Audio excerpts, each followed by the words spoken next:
Nasdem yang semakin diabaikan oleh Jokowi, siapa suruh bikin kesalahan ini? Surya Paloh agak kecewa karena belakangan ini Partai Nasdem seperti dilupakan oleh Presiden Jokowi. Meski notabene masih bagian dari koalisi pemerintahan, sebagai langkah politik yang diambil Nasdem sejak 2019 silam. Pengabaian yang terakhir terlihat ketika Jokowi berkumpul bersama 6 ketua umum yang berasal dari 6 partai pendukung pemerintah. Tidak ada Surya Paloh maupun perwakilan Nasdem yang diundang dalam pertemuan politik itu. Meski kecewa, tetapi Surya Paloh tampak mencoba bersikap tegar, sembari menyatakan bahwa Nasdem akan tetap berada di koalisi pemerintahan Jokowi Ma'ruf sampai pemerintahan Jokowi usai. Namun isi Bang Paloh hanya dia sendiri yang tahu apakah benar-benar tegar atau pura-pura tegar. Namun terabaikannya Nasdem dari koalisi pemerintah bukanlah tanpa sebab. Bahkan sebenarnya bisa dibilang yang cari gara-gara ya Nasdem sendiri.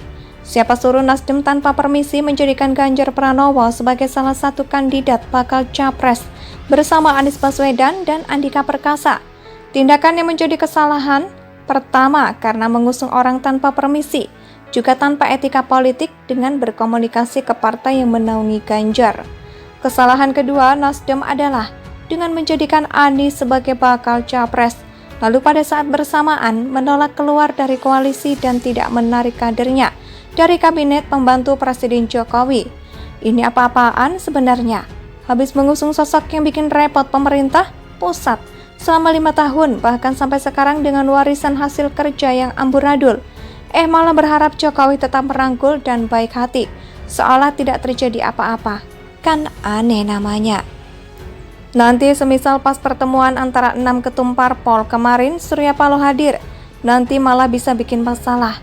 Karena kehadiran pemilik stasiun Metro TV akan membuat dia tahu strategi politik koalisi pemerintahan. Lalu kelompoknya bisa leluasa mengatur strategi buat Pilpres 2024.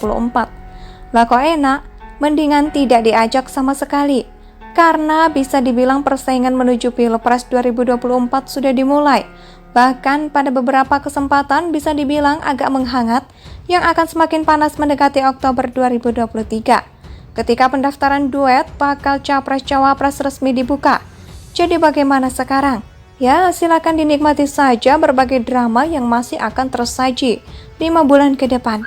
Apapun masih bisa terjadi, termasuk munculnya kandidat baru atau malah kolaborasi tokoh yang kini menempati 3 besar di klasemen elektabilitas Capres.